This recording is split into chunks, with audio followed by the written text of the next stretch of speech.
Good morning tenth class, how are you? I hope you all are fine. बेटा आज हम हिंदी व्याकरण का पार्ट 6 समरूपी भिन्नार्थक शब्द करेंगे। बेटा ये देखिए नाम से ही पता लगता है समरूपी, जिनका रूप एक जैसा होता है, भिन्नार्थक जिनका अर्थ भिन्न होता है, वो वाले शब्द करेंगे। ठीक है ना? तो चलिए पहले पढ़ते हैं समरूपी भिन्नार्थक शब्द। विश्व भर की सभी भाषाओं में कुछ ऐसे शब्द होते हैं जो उच्चारण में प्राय समानता रखते हैं, मतलब बोलने में एक जैसे रखते हैं, ठीक है, लेकिन उनके अर्थ में भिन्नता होती है, मतलब उनके अर्थ जो हैं वो अलग अलग होते हैं। ऐसे शब्दों को समरूपी भिन्नार्थक शब्द कहते हैं।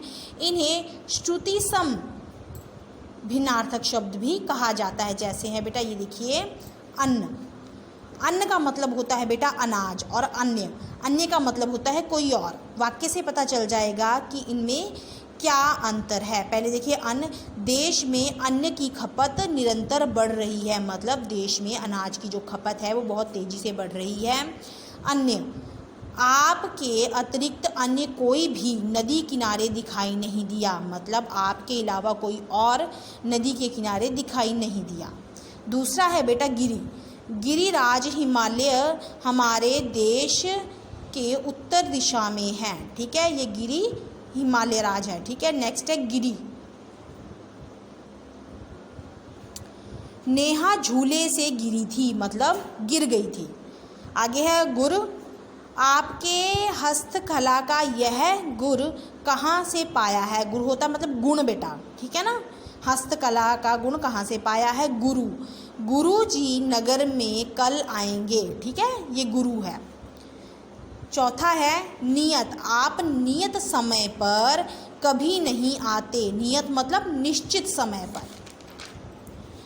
आगे है बेटा इसका दूसरा शब्द है नियत, नेताजी की नियत तो खराब प्रतीत होती है। पांचवा है प्रहार, गुंडे ने चाकू से 2 प्रहार किए, मतलब 2 बार वार किया। परिहर, स्वामी जी मोह माया का परिहर कर चुके हैं, परिहर मतलब त्याग कर चुके हैं। छठा है बालू, राजस्थान में बालू के ढेर दूर से ही दिखाई देते हैं। बालू बेटा रेत होती है, ठीक है ना, रेत के जो ढेर है दूर से दिखाई देते हैं। भालू, मैंने भालू के करतब सर्कस में देखे हैं, ठीक है, भालू बेटा ये जानवर जो होता है, ठीक है, बियर। सातवां है शोक, नेताजी के देहांत की खबर सुनते ही सर्वत्र शोक छा गया, ठीक है।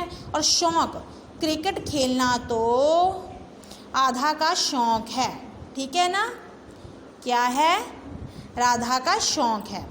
आगे है आठवां विस्मय, सुकरात ने विस्मय प्याला बिना किसी झिझक पी लिया था। विस्मय का मतलब होता है जहरीला, ठीक है, और विस्मय होता है इतने छोटे बच्चे को नाचते देख सभी विस्मय में डूब गए, मतलब खो गए, ठीक है। आगे है सपुत्र, आपके सुपुत्र आगमन पर हम सब प्रसन्न हैं, ठीक है।